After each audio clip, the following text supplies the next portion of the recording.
Alright, this is round 2 of the first 6 Swiss rounds for the Gen Con Online 2020 Ascension World Championships.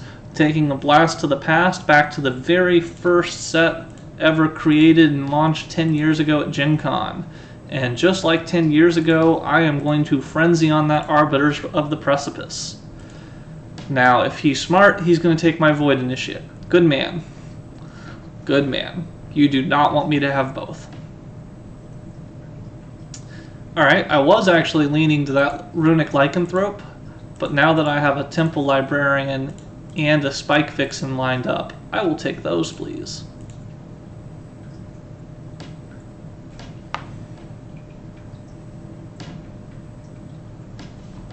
Now the question is, does he know my favorite card is in the center row?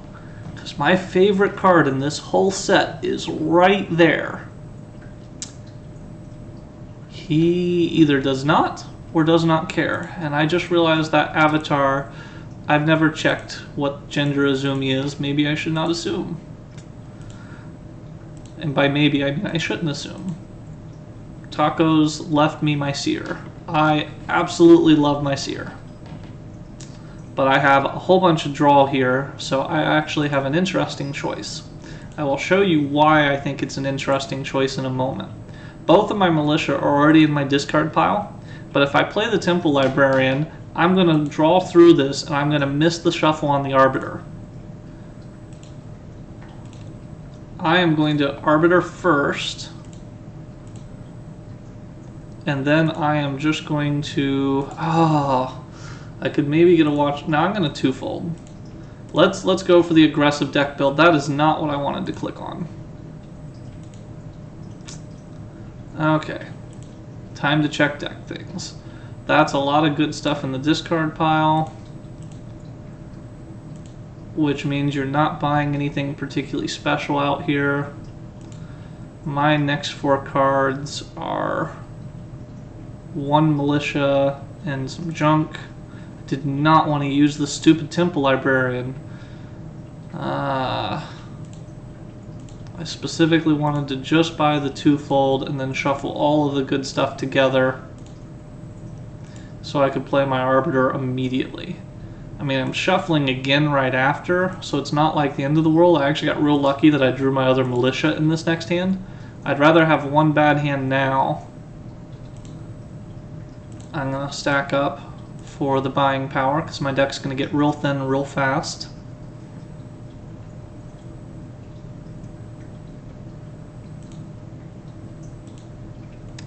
I'm going to be shuffling all the time, but if I play this hand right, I should be getting Grand Design.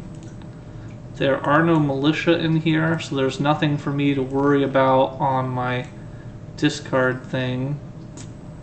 I should do the Seer first and see if I draw the Arbiter and can double Arbiter right away. I don't know. Am I going to go for direct kill cards or am I going to build up? Well, I'm not going to go for power cards. How about I start there? Then I'll Temple Librarian. Then I will use my Arbiter. Then I will use my Arbiter again. Come on, militia. Nope. No militia. But I still get left with the perfect 6 I was planning on for the Grand Design.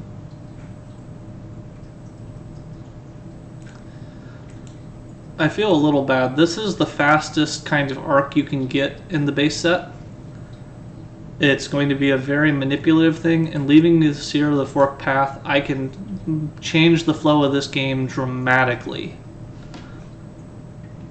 For example, I have no monster killing until I decide to buy this Arha Templar, or even more likely the Muramasa at this point. So I'm probably going to get rid of this method. And then he can't get rid of stuff I want. I keep saying he. Tacos can't get rid of that. Alright, there's another Banish card. So now I'm faced with my first actual decision of the game. Do I go start splashing numerical power, which is not really a bad thing because I'm going to get this Muramasa at some point. Sure, I'll start splashing actual numerical power. My deck has to have something to do. I can't just cycle it for reasons. I have to accomplish something with it.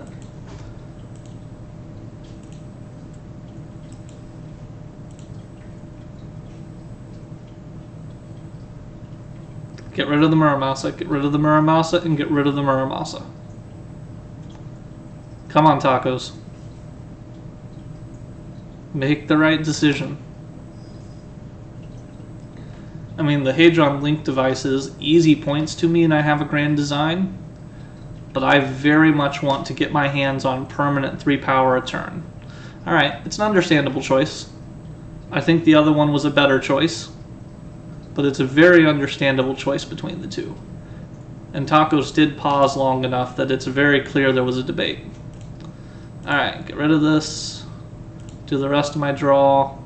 Will I draw junk if I just hit the Arbiter right now? Probably. I did not hit junk, so now I have choices. Well, I have 3, 4, 5, 6, 7 with the twofold, which means this hand is not my buying hand. And I want all the rest of my cards to survive, so goodbye Mystic.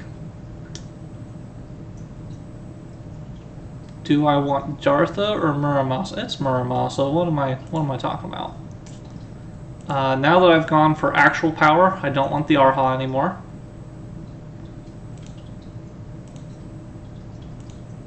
I'm not going to spend this 1 rune. And I don't even want to be offered a banish just in case of a misclick. So Avatar of the Fallen, Muramasa, here we go. Splashing that power when I did worked out better than I expected, because I drew both of them together along with a copy. That goes a long way. It really goes a long way. And in case anyone is unsure what to do when you have a massive deck that's getting really thin and really effective, the thing you don't want to do is what everybody automatically gravitates to. If there's anything that Suicide Squad, Mr. Jesse, one of our world champions and one of the best players in this game, has a problem with, is he consistently goes for just buy all the biggest buying cards, all the biggest draw cards. And he just wants Master Dartha. If I could afford Master Dartha right now and this Void Thirster is out, I'm going for the Void Thirster. That might confuse a few of you, but I can get extra power off of every power every turn, extra points off of all the monsters, and the game is going to end. I clearly have an advantage at this point in the game. I don't need to mess around. I just need to make sure the game ends before anything weird happens. I don't expect anything weird to happen, but it can. Things do happen in games like this. Now, hopefully when I play this Spike Vixen, I draw an Apprentice and can discard it with the Temple Librarian and banish it with the Shades of the Black Watch. That would be a very satisfying thing to draw. Apprentice, Apprentice? Maybe. Alright. Now is my next set of choices. My next set of choices revolve around, do I get rid of one of these Corrosive Widows to make sure I don't get hit with it? Losing the grand design's not a big deal. I want the game to end. That's what I want. So I want the game to end. So I will leave all the monsters in the world and not care too much which one of us kills them.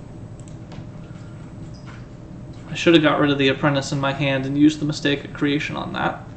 But I'm going to protect my constructs now. I don't really want to mess up that next hand. That next hand's really good the way it is, so I don't want to copy a draw, which means now I can copy this and get rid of this anyway. Corrosive Widow and Occultist. I very much like this next hand because I get to cycle 3 of my Apprentices not going into the next shuffle. And I have fodder already for the Arbiter. Knowing that hand was there is why I just refused to take a kill monster for a draw or do anything else. There was no reason to mess with that. A perfect hand is a perfect hand, let it be. Don't mess with it. It's very possible that some viewers are like, why are 3 apprentices in one hand a perfect draw? Wouldn't you want to break those up and get rid of them as fast as possible? Well, it's a perfect draw only because I then get to have all of these in a row in my next cycle. And if I get lucky, my Arbiter might even draw me the copy card again, and I can copy the Arbiter again. Very soon, I'm predicting that my Shade of the Black Watch will be killing an Arbiter of the Precipice. Or I will be just getting rid of, you know, some other stuff. Now, Tacos is actually having a pretty solid game here. Still killing stuff, still buying stuff, letting Tacos have several banished cards is making more of a game out of this than I might have expected for how quick off the line I was. Since I banished that Mystic I had earlier, I'm starting to hurt for buying power. We'll see here. But I am actually starting to hurt for buying power. Alright, so let's buy one of these. Let's kill one of those. Let's take the Watchmaker and then let's decide. I need to be able to afford better things here. And all I've done is invest myself. The only way I'm ever going to be able to buy a Mystic is if I copy, you're not going to like this, if I copy an Apprentice or if I buy some more Arbiter of the Precipice fodder. I will risk it on this. Let's get rid of something big and effective, and then the Temple Librarian is completely useless without another card in hand. Hi, Raven. This is Raven. She wants me to play with her, and I'm busy playing Ascension.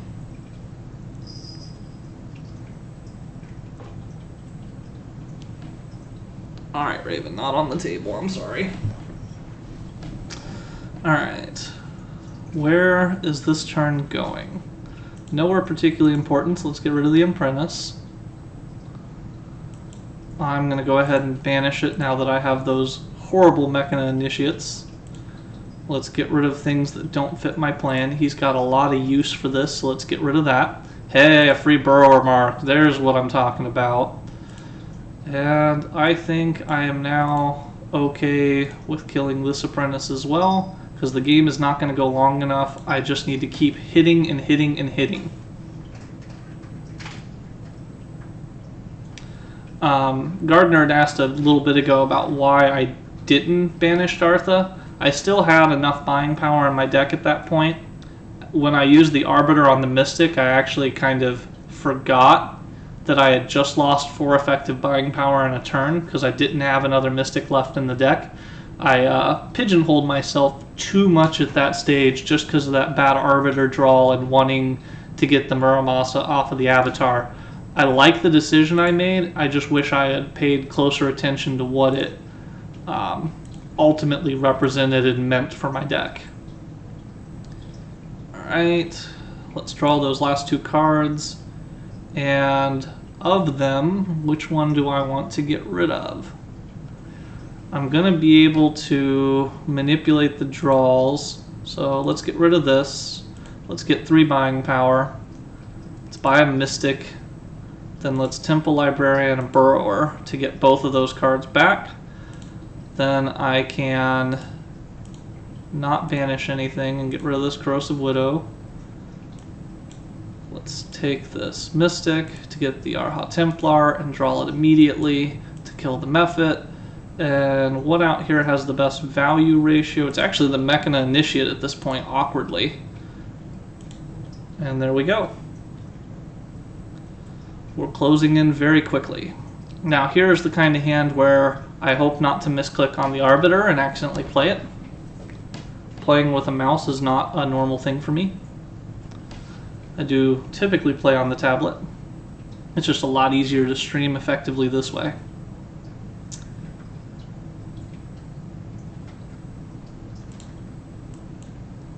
Yeah, I have solid deck value.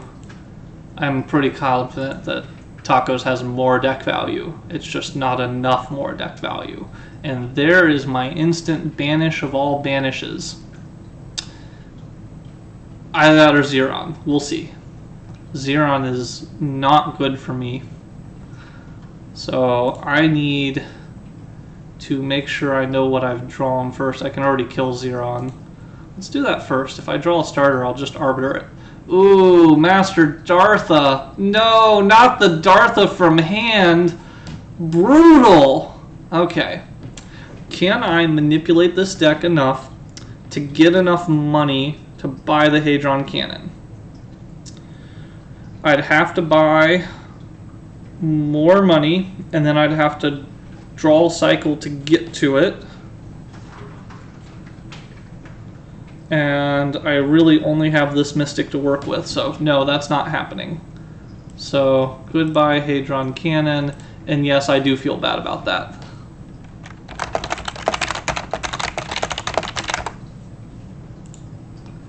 And, alright, so Arha Templar to kill the Corrosive Widow.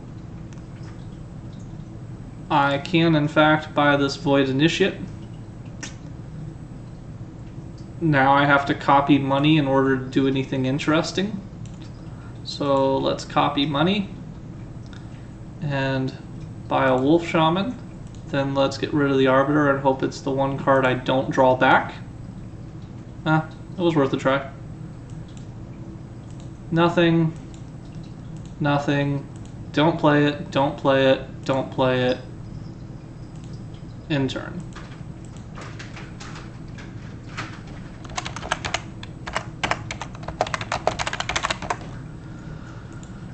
Yeah, that is definitely one of the most brutal Xerons. Yes, Gardner. I absolutely knew I was going to pluck the Master Dartha, let Tacos buy it for me, and then just cherry pick it at the end of the game. If we were sitting physically, I think people would accuse me of actually having that plan. As it is, no, that wasn't my plan. I forgot that I had hurt my buying 83 to 52. Submit. Pretty sure that's what it was, yeah. Alright, good game. That was round 2 of the World Championships. Hopefully I'm giving you a good show and making a run for the top here.